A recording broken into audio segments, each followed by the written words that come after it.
महाभारत युद्ध के इन 10 चर्चित श्राप के बारे में जानकर रह जाएंगे हैरान। वशिष्ठ ऋषि का वसुओं को श्राप। एक बार द्यूप नामक वसु ने वशिष्ठ ऋषि की कामधेनु का हरण कर लिया। इससे वशिष्ठ ऋषि ने द्यू से कहा कि ऐसा काम तो मनुष्य करते हैं, इसलिए तुम 8वां वसु मनुष्य हो जाओ। ये सुनकर वसुओं ने घबराकर वशिष्ठ जी की प्रार्थना की तो उन्होंने कहा कि अन्य वसु तो वर्ष का अंत होने पर मेरे शाप से छुटकारा पा जाएंगे, लेकिन इस द्यूप को अपनी करनी का फल भोगने के लिए एक जन्म तक मनुष्य बनकर पीड़ा भोगना होगी।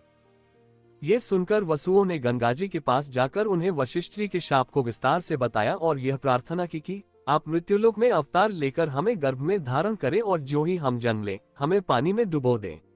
इस तरह हम जल्दी से सभी मुक्त हो जाएंगे। गंगा माता ने स्वीकार कर लिया और वे युक्तिपूर्वक शांतनु राजा की पत्नी बन गईं और शांतनु से वचन भी ले लिया। शांतनु से गंगा के गर्भ में पहले जो 7 पुत्र पैदा हुए थे उन्हें उत्पन्न होते ही गंगाजी ने पानी में डुबो दिया, जिससे 7 वसु तो मुक्त हो गए, लेकिन 8वें में शांतनु ने गंगा को रोककर इसका कारण जानना चाहा। गंगाजी ने राजा की बात मानकर वसुओं को वशिष्ठ के शाप का सब हाल कह सुनाया। राजा ने उस 8वें पुत्र को डुबोने नहीं दिया और इस वचनभंगता के कारण गंगा 8वें पुत्र को सौंपकर अंतर्ध्यान हो गई। यही बालक द्यू नामक वसु था। यही बालक आगे चलकर देवव्रत और बाद में भीषण प्रतिज्ञा के कारण भीष्म कहलाया। पांडु को दिया ऋषि ने श्राप। भीष्म की प्रतिज्ञा के बाद कुरुवंश का इतिहास बदल गया। महाभारत के अनुसार पांडु अंबालिका और ऋषि वेदव्यास के पुत्र थे। वे पांडवों के धर्मपिता और धृतराष्ट्र के छोटे भाई थे। धृतराष्ट्र के अंधे होने के कारण पांडु को हस्तिनापुर का शासक बनाया गया। एक बार राजा पांडु अपनी दोनों रानियों कुंती और माद्री के साथ आखेट कर रहे थे कि तभी उन्होंने मृग होने के भ्रम में बाण चला दिया, जो एक ऋषि को जाकर लगा। उस समय वह ऋषि अपनी पत्नी के साथ सहवास कर रहे थे और उसी अवस्था में उन्हें बाण लग गया, इसलिए उन्होंने पांडु को श्राप दे दिया कि जिस अवस्था में उनकी मृत्यु हो रही है उसी प्रकार जब भी पांडु अपनी पत्नियों के साथ सहवासरत होंगे तो उनकी भी मृत्यु हो जाएगी। उस समय पांडु की कोई संतान नहीं थी। अब उनके लिए ये संकट की बात हो गई थी। जब उन्होंने यह बात कुंती को बताई तो कुंती ने उन्हें ऋषि दुर्वासा द्वारा उनको मिले वरदान की बात कही। इस वरदान से कुंती किसी भी देवता का आवाहन कर उन्हें बुलाकर उनके साथ नियोग कर सकती थी।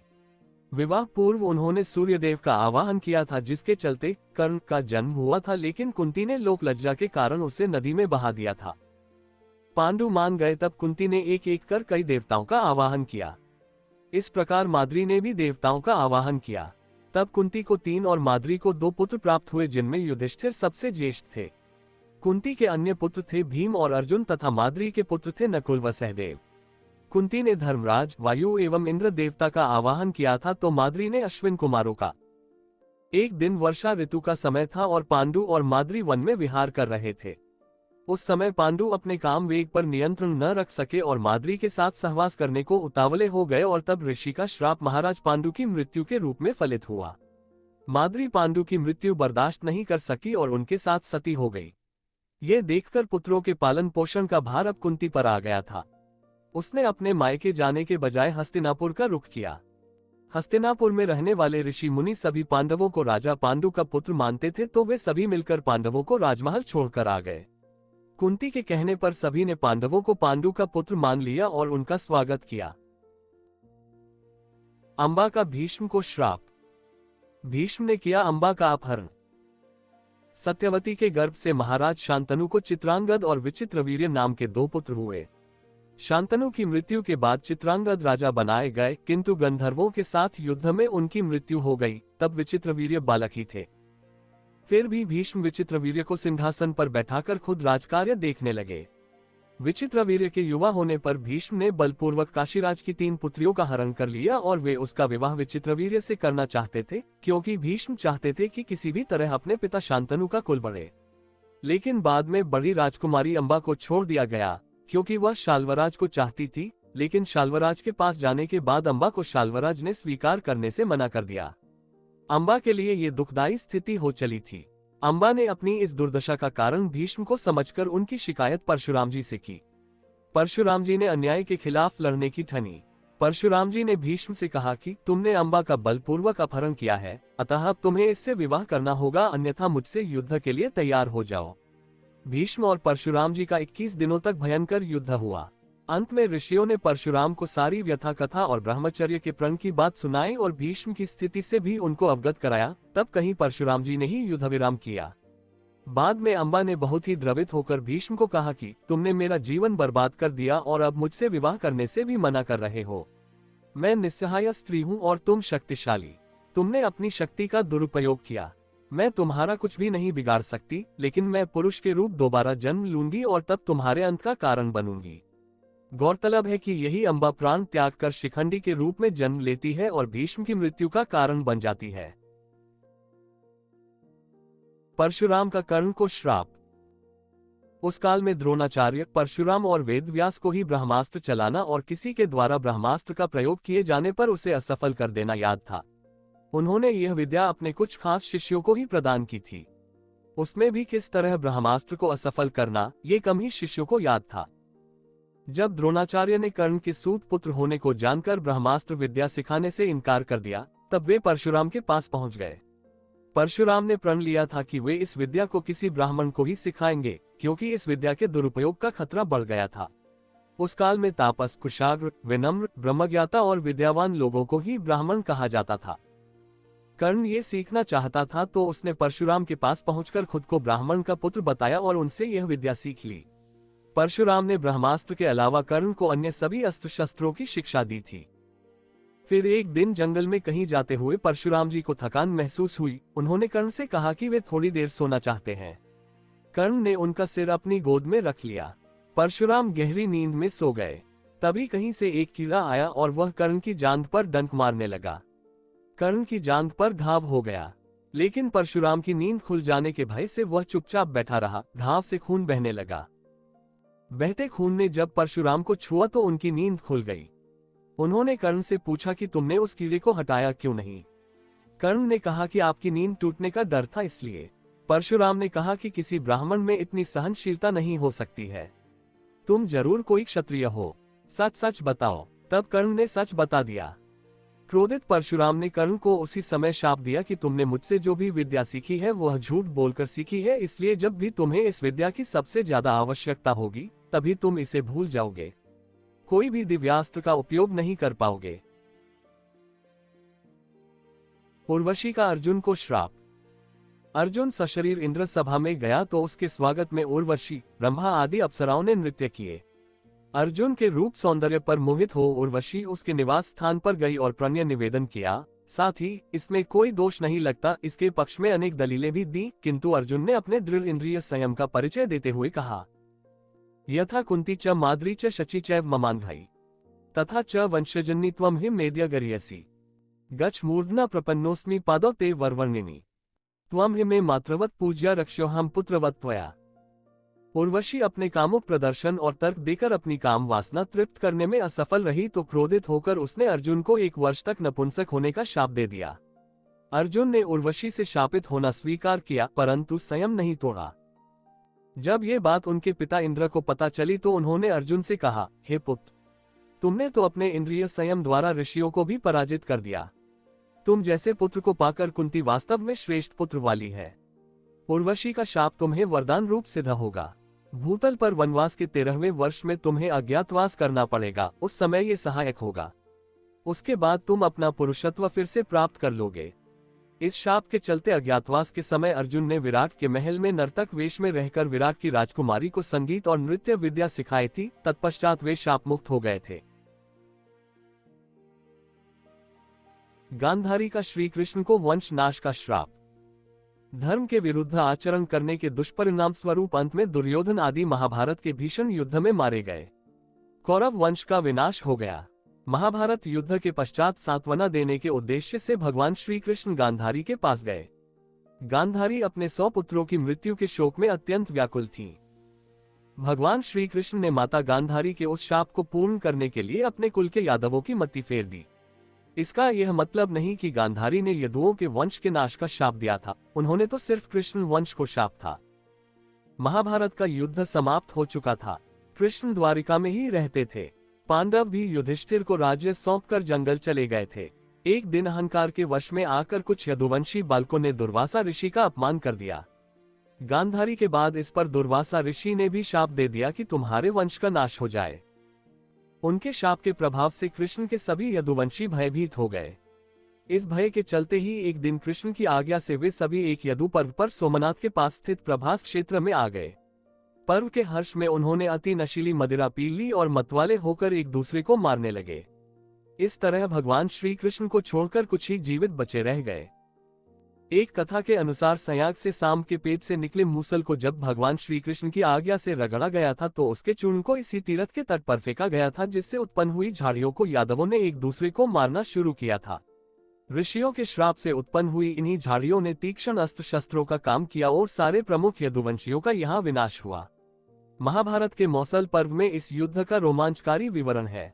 सारे यादव प्रमुख इस गृह युद्ध में मारे गए। बचे लोगों ने कृष्ण के कहे अनुसार द्वारका छोड़ दी और हस्तिनापुर की शरण ली। यादवों और उनके भोज्य गणराज्यों का अंत होते ही कृष्ण की बसाई द्वारिका सागर में डूब गई। भगवान कृष्ण इसी प्रभास क्षेत्र में अपने कुल का नाश देखकर बहुत व्यथित हुए। वे वहीं रहने लगे। उनसे मिलने कभी कभार युधिष्ठिर आते थे। एक दिन वे इसी प्रभास क्षेत्र के वन में एक पीपल के वृक्ष के नीचे योग निद्रा में लेटे थे। तभी जरा नामक एक बहेलिये ने भूलवश उन्हें हिरण समझकर विषयुक्त बाण चला दिया, जो उनके पैर के तलुवे में जाकर लगा और भगवान श्री कृष्ण ने इसी को बहाना बनाकर देह त्याग दी। महाभारत युद्ध के ठीक 36 वर्ष बाद उन्होंने अपनी देह इसी क्षेत्र में त्याग दी थी। महाभारत का युद्ध हुआ था तब वे लगभग 56 वर्ष के थे। उनका जन्म 3112 ईसा पूर्व हुआ था। इस मान से 3020 ईसा पूर्व उन्होंने 92 वर्ष की उम्र में देह त्याग दी थी। अंत में कृष्ण के प्रपौत्र वज्र अथवा वज्रनाभ द्वारिका के यदुवंश के अंतिम शासक थे, जो यदुओं की आपसी लड़ाई में जीवित बच गए थे। द्वारिका के समुद्र में डूबने पर अर्जुन द्वारिका गए और वज्र तथा शेष बची यादव महिलाओं को हस्तिनापुर ले गए। कृष्ण के प्रपौत्र वज्र को हस्तिनापुर में मथुरा का राजा घोषित किया। वज्रनाभ के नाम से ही मथुरा क्षेत्र को ब्रजमंडल कहा जाता है। अश्वत्थामा को श्री कृष्ण ने दिया श्राप। महाभारत के युद्ध में अश्वत्थामा ने ब्रह्मास्त्र छोड़ दिया था, जिसके चलते लाखों लोग मारे गए थे। अश्वत्थामा के इस कृत्य से कृष्ण क्रोधित हो गए थे और उन्होंने अश्वत्थामा को शाप दिया था कि तू इतने वधों का पाप धोता हुआ 3000 वर्ष तक निर्जन स्थानों में भटकेगा। तेरे शरीर से सदैव रक्त की दुर्गंध निस्सृत होती रहेगी। तू अनेक रोगों से पीड़ित रहेगा। व्यास ने श्री कृष्ण के वचनों का अनुमोदन किया। कहते हैं कि अश्वत्थामा इस शाप के बाद रेगिस्तानी इलाके में चला गया था और वहां रहने लगा था। कुछ लोग मानते हैं कि वह अरब चला गया था। उत्तर प्रदेश में प्रचलित मान्यता अनुसार अरब में उसने कृष्ण और पांडवों के धर्म को नष्ट करने की प्रतिज्ञा ली थी। हालांकि भारत में लोग दावा करते हैं कि अमुक जगहों पर अश्वत्थामा आता रहता है, लेकिन अब तक इसकी सच्चाई की पुष्टि नहीं हुई है।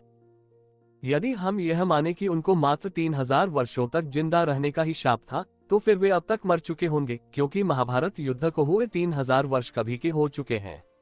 लेकिन यदि उनको कलिकाल के अंत तक भटकने का शाप दिया। दुर्योधन को मिला श्राप ही बना हार का कारण। एक बार वेदव्यास ने धृतराष्ट्र से मिलकर कहा कि महर्षि मैत्रेय यहाँ आ रहे हैं। वे पांडवों से मिलकर अब आप लोगों से मिलना चाहते हैं। वे ही तुम्हारे पुत्र को पांडवों से मेल मिलाप का उपदेश देंगे। इस बात की सूचना मैं दे देता हूं कि वे जो कुछ भी कहे बिना तर्क वितर्क के मान लेना। मैं ऐसा इसलिए कह रहा हूं कि मैत्रेय की आज्ञा का उल्लंघन हुआ तो वे क्रोध में आकर शाप भी दे सकते हैं, इसलिए शांतिपूर्वक उनकी बातें सुन लेना। अमल करना या नहीं करना ये तुम्हारे ऊपर निर्भर है। इतना कहकर वेदव्यास जी चले गए। धृतराष्ट्र महर्षि मैत्रेय के आते ही अपने पुत्रों सहित उनकी सेवा व सत्कार करने लगे। विश्राम के बाद धृतराष्ट्र ने बड़ी विनय के साथ पूछा, भगवान आपकी यहाँ तक की यात्रा कैसी रही? पांचों पांडव कुशल पूर्वक तो है ना? तब मैत्रेय जी ने कहा कि राजन, तीर्थयात्रा करते हुए वहां संयोगवश काम्यक वन में युधिष्ठिर से मेरी भेंट हो गई। वे आजकल तपोवन में रहते हैं। उनके दर्शन के लिए वहां बहुत से ऋषि मुनि आते हैं। मैंने वहीं ये सुना कि तुम्हारे पुत्रों ने पांडवों को जुए में धोखे से हराकर वन भेज दिया। वहां से मैं तुम्हारे पास आया हूँ। उन्होंने धृतराष्ट्र से इतना कहकर पीछे मुड़ते हुए दुर्योधन से कहा, तुम जानते हो पांडव कितने वीर और शक्तिशाली हैं। तुम्हें उनकी शक्ति का अंदाजा नहीं है, शायद इसलिए तुम ऐसी बात कर रहे हो, इसलिए तुम्हें उनके साथ मिलकर लेना चाहिए। मेरी बात मान लो। गुस्से में ऐसा अनर्थ मत करो। महर्षि मैत्रेय की बात सुनकर दुर्योधन को क्रोध आ गया और वह व्यंग्यपूर्ण मुस्कुराते हुए पैर से जमीन कुरेने लगा और हद तो तब हो गई जब उसने अपनी जांघ पर हाथ से ताल ठोक दी। दुर्योधन की यह उद्दंडता देखकर महर्षि को क्रोध आया। तब उन्होंने दुर्योधन को शाप दिया, तू मेरा तिरस्कार करता है, मेरी बात शांतिपूर्वक सुन नहीं सकता। जा उद्दंडी, जिस जंघा पर तू ताल ठोक रहा है उस जंघा को भीम अपनी गदा से तोड़ देगा। बाद में कौरव और पांडवों का घोर युद्ध हुआ और भीम ने दुर्योधन की जंघा पर वार कर अंत में उसकी जंघा उखाड़ फेंकी। भीमपुत्र घटोत्कच को द्रौपदी ने श्राप दिया। जब घटोत्कच पहली बार अपने पिता भीम के राज्य में आया तो अपनी मां हिडिंबा की आज्ञा के अनुसार उसने द्रौपदी को कोई सम्मान नहीं दिया। द्रौपदी को अपमान महसूस हुआ और उसे बहुत गुस्सा आया। वह उस पर चिल्लाई कि वह एक विशिष्ट स्त्री है, वह युधिष्ठिर की रानी है, वह ब्राह्मण राजा की पुत्री है तथा उसकी प्रतिष्ठा पांडवों से कहीं अधिक है। और उसने अपनी दुष्ट राक्षसी मां के कहने पर बड़ों, ऋषियों और राजाओं से भरी सभा में उसका अपमान किया है। जा दुष्ट, तेरा जीवन बहुत छोटा होगा तथा तू बिना किसी लड़ाई के मारा जाएगा। ऋंगी ऋषि का राजा परीक्षित को श्राप। एक बार राजा परीक्षित आखेट हेतु वन में गए। वन्य पशुओं के पीछे दौड़ने के कारण वे प्यास से व्याकुल हो गए तथा जलाशय की खोज में इधर उधर घूमते घूमते वे शमीक ऋषि के आश्रम में पहुंच गए। वहां पर शमीक ऋषि नेत्र बंद किए हुए ब्रह्म ध्यान में लीन बैठे थे। राजा परीक्षित ने उनसे जल मांगा किंतु ध्यानमग्न होने के कारण शमीक ऋषि ने कुछ भी उत्तर नहीं दिया। सिर पर स्वर्ण मुकुट पर निवास करते हुए कलियुग के प्रभाव से राजा परीक्षित को प्रतीत हुआ कि यह ऋषि ध्यानस्थ होने का ढूंढ कर मेरा अपमान कर रहा है। उन्हें ऋषि पर बहुत क्रोध आया। उन्होंने अपने अपमान का बदला लेने के उद्देश्य से पास ही पड़े हुए एक मृत सर्प को अपने धनुष की नोक से उठाकर ऋषि के गले में डाल दिया और अपने नगर वापस आ गए। शमीक ऋषि जब ध्यान साधना से जागृत हुए तो उन्होंने अपने गले में पड़े मृत सर्प को देखा। उन्हें ज्ञात ही नहीं हो पाया था कि उनके साथ राजा ने क्या किया है। उस दौरान शमीक ऋषि के पुत्र ऋंगी ऋषि आ पहुंचे और जब उन्होंने जाना कि उनके पिता का राजा ने अपमान किया है तो वे बहुत क्रोधित हुए। उन्होंने सोचा कि यदि यह राजा जीवित रहेगा तो इसी प्रकार ऋषियों का अपमान करता रहेगा। इस प्रकार विचार करके उस ऋषिकुमार ने तुरंत ही कमंडल से अपनी अंजुली में जल लेकर तथा उसे मंत्रों से अभिमंत्रित करके राजा परीक्षित को यह शाप दे दिया कि जा तुझे आज से 7वें दिन तक्षक सर्प डसेगा।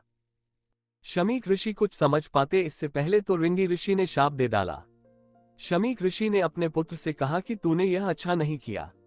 वह राजा तो प्रजा का रक्षक है, उसने इतना बड़ा अपराध भी नहीं किया था कि उसे इतना बड़ा शाप दिया जाए। शमीक को बहुत पश्चाताप हुआ।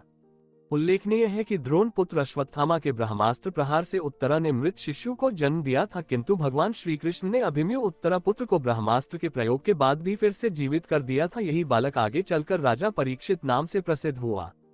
परीक्षित के प्रतापी पुत्र हुए जन्मेजय। जन्मेजय को जब ये पता चला कि मेरे पिता की मृत्यु सर्पदंश से हुई तो उन्होंने विश्व के सभी सर्पों को मारने के लिए नागदाह यज्ञ करवाए थे। उन यज्ञों में नागों को पटक दिया जाता था। एक विशिष्ट मंत्र द्वारा नाग स्वयं यज्ञ के पास पहुंच जाते थे। देश भर में नागदाह नामक स्थान मिल जाएंगे।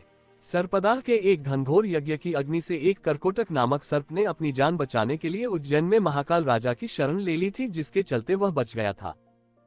तो दोस्तों, ये है वे 10 श्राप जिन्होंने महाभारत जैसे ग्रंथ में अपना एक अहम रोल अदा किया।